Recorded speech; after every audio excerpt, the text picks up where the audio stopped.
طيب قال تعالى وإذا حضر القسمة أولو القربى واليتامى والمساكين فارزقوهم منه فارزقوهم.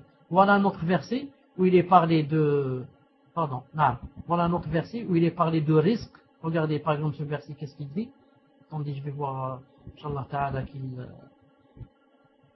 soit affiché.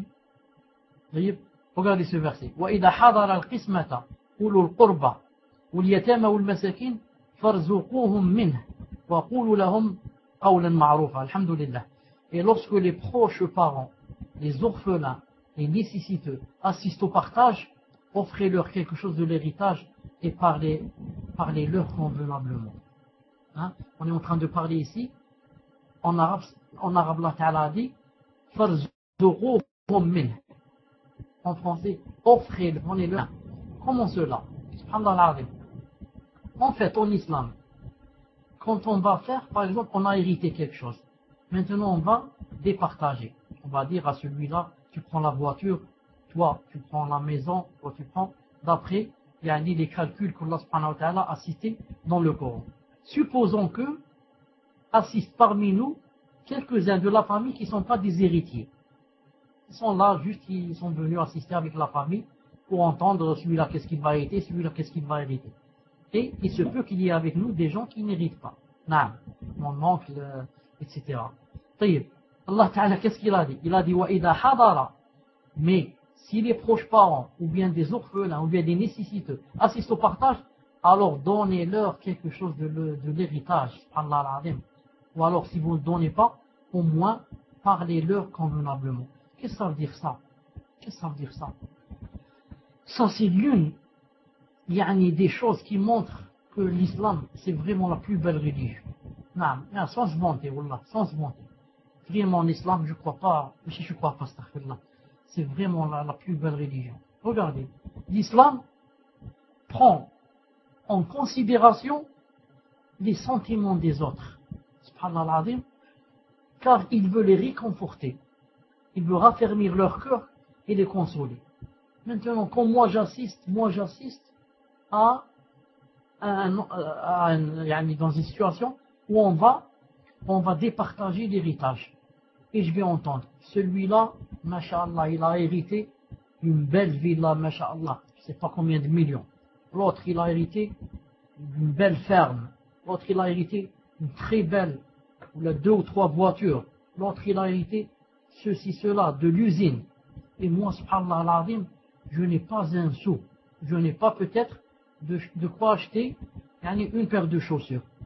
Que vais-je sentir? C'est sûr que je vais sentir quelque chose dans le cœur. Mais l'islam prend en considération les sentiments des gens. Il dit, si jamais il y a des nécessiteux ou des pauvres qui assistent avec vous, il faut que vous leur donniez quelque chose. Non, il faut leur donner quelque chose. Pourquoi? Pour consoler leur cœur, les raffermir et quoi? Et les réconforter. Non. Et le fait que l'islam, en général, prenne en considération les sentiments des autres, c'est très connu. Il y a beaucoup d'adils en ce sens. Moi, une fois, j'ai fait une recherche spécialement dans ce sens, pour chercher les hadiths où il est cité qu'en islam, on réconforte les cœurs des autres et on doit prendre en considération leurs sentiments. J'ai fait une petite recherche, j'ai trouvé pas mal de hadiths et de situations qui nous exhortent à faire cela. Je les ai quelque part dans un cahier. Un jour, Inch'Allah Ta'ala, je vous les lirai. Peut-être que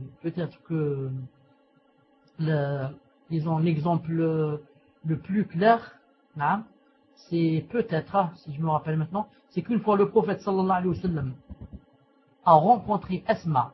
Asma, c'est la sœur de Aïcha. Il était marié avec Ibn Zubayr, radiyallahu ta'ala anhu. Il a dit, ou bien elle a dit, parce qu'elle était fatiguée, etc., il l'a rencontrée comme ça un peu loin de la ville, elle allait chercher les noyaux des dattes, etc., pour les moudre, etc. Non. Il a dit, ou bien c'est elle qui a dit, elle a dit, j'ai voulu monter derrière le prophète sallallahu alayhi wa sallam sur son chameau ou sur son cheval. Elle a dit ensuite, je me suis souvenu de mon mari, et que bien sûr peut-être que ça lui ferait mal et elle n'est pas montée sur le chameau, même si c'est le prophète sallallahu alayhi wa sallam qui bien sûr jamais n'a de vis dans sa tête, mais elle l'a pas fait à cause de son mari. C'est comme j'ai dit, prendre en considération les sentiments des autres. Et ça me rappelle aussi un hadith qui est sahih dans le Bukhari, car le premier hadith que je viens de citer de Asma se trouve aussi dans le Bukhari. Un autre hadith où il est dit que le prophète sallallahu alayhi wa sallam, quand il est monté chez Allah subhanahu wa ta'ala, vous savez, quand il a fait l'ascension, vous savez qu'il est rentré au paradis. Il est rentré au paradis et il a vu certaines choses, et il n'est pas rentré en enfer, mais a jeté un coup d'œil dans l'enfer, c'est-à-dire de l'extérieur, il a vu ce qui s'est passé en enfer, et entre autres, il a vu une femme qui avait un chat à la maison, qui lui donnait pas à manger jusqu'à ce qu'il était mort. Il a vu la femme là-bas, à l'intérieur de l'enfer, en train d'être griffée par le chat. Elle ne lui a pas donné à manger, et elle ne l'a pas laissé libre. Tu ne peux pas donner à manger à un animal, ne l'attache pas à la maison. Lâche-le pour qu'il aille manger dans la rue, dans la poubelle, dans la forêt. Ne le garde pas à la maison. Tu veux le garder, alors il faut lui acheter des choses nécessaires qu'il doit manger pour ne pas mourir. Moi, Inch'Allah, pourvu que ça ne soit pas un chien, c'est tout. Parce que le chien, il enlève chaque jour 2 montagnes de récompenses, de hasanat. Quiconque a un chien à la maison, il lui enlève chaque jour 2 montagnes. Imaginez, la montagne comme la montagne de Uhud. Ça veut dire des millions et des milliards de récompenses, il te les enlève chaque jour. Est-ce que nous, on a des millions de récompenses qui nous enlèvent? C'est sûr qu'il va nous écrire en crédit. Non, il va nous écrire en crédit. Je disais, sauf bien sûr si c'est un chien de chasse ou un chien de garde, un chien berger on a des moutons, etc., on habite à la ferme, ça ce sont des exceptions. Al-Muhim. Le prophète sallallahu alayhi wa sallam, quand il a fait l'ascension, il est arrivé auprès, alors qu'il était dans le paradis, il est arrivé auprès d'un beau palais, un très très beau palais. Devant le palais, il y avait une jeune fille qui était en train de faire des ablutions. Ensuite, vous pouvez me poser la question, comment se fait-il qu'elle fasse des ablutions dans le paradis, alors que dans le paradis, il n'y a pas de prière? Je vous répondrai, Inch'Allah ta'ala. Elle était en train de faire des ablutions, alors le prophète sallallahu alayhi wa sallam a demandé, c'est à qui ce palais, ou bien ce beau palais? On lui a répondu, à un arabe. Il a dit, je suis arabe. C'est à qui ce palais? On lui a dit, à un Qurashite, quelqu'un de Quraysh, une tribu arabe qui s'appelle Quraysh, un Qurashite. Il a dit, je suis Qurashite. C'est à qui ce palais? On lui a dit, à quelqu'un de la nation de Muhammad sallallahu alayhi wa sallam. Il a dit, je suis Muhammad sallallahu alayhi wa sallam. C'est à qui ce palais? On lui a dit, c'est à quelqu'un qui s'appelle Omar ibn al-Khattab radiyallahu ta'ala anhu. Le prophète sallallahu alayhi wa sallam a dit, car on est en train de parler de quoi? On est en train de parler de comment l'islam prend en considération les sentiments des autres.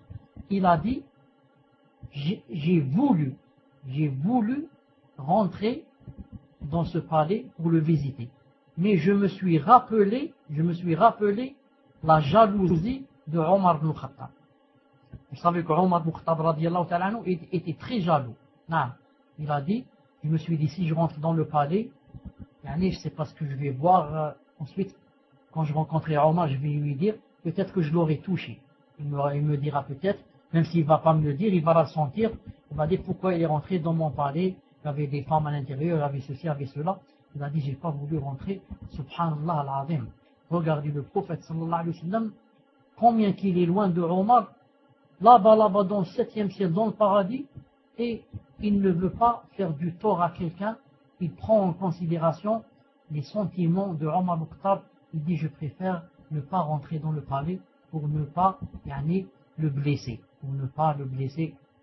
Et bien sûr, quand il est descendu, il a raconté ça à Omar ibn Khattab, et Omar ibn Khattab radiyallahu ta'ala anhu a pleuré. Il a pleuré. Il lui a dit, Ya Rasulullah, aminka aghar, ô prophète, de toi, vais-je être jaloux? Ô prophète, de toi vais-je être jaloux? C'est impossible. Tu aurais pu rentrer, tu as la permission. Naam, masha'Allah, la quwwata illa billah. Donc l'islam, j'ai dit, prend beaucoup en considération les sentiments des autres. C'est pour ça que nous qui suivons l'islam,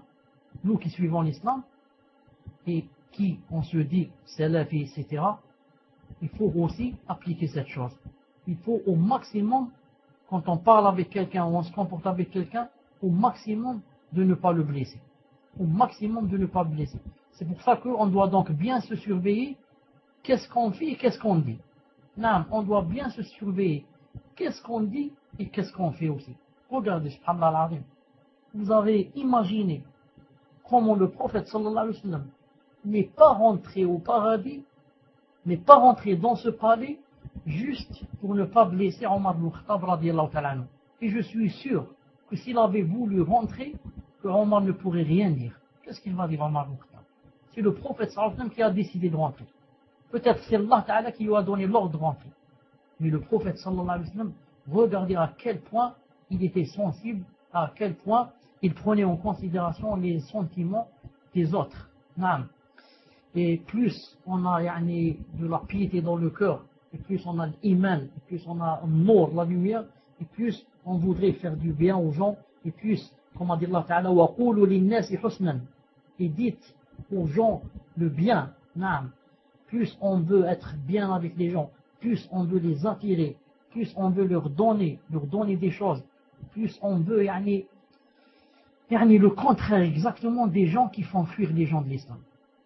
Je connais des gens qui, lorsque les gens les voient, ils disent « Moi je ne rentre pas en islam à cause de cette personne et cette personne. » Non, je dis « Puisque l'islam, c'est comme ça, c'est d'après cette personne, donc je préfère rester dans mon égarement. » Et il dit « Ça, je suis égaré, mais je ne rentre pas en islam à cause des comportements de certains gens. » Et moi je dis « Tous vous savez que le prophète sallallahu alayhi wa sallam a dit à Ali radiyallahu ta'ala anhu, si Allah subhanahu wa ta'ala t'aide et guide quelqu'un et que tu sois toi la cause, afdal min humr na'am, c'est mieux que toutes les plus belles et les plus chères chamelles.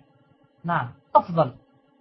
Moi je dis, et le contraire est vrai, quiconque est la cause pour faire fuir les gens, celui-là, le jour du jugement dernier, il va avoir le plus grand châtiment.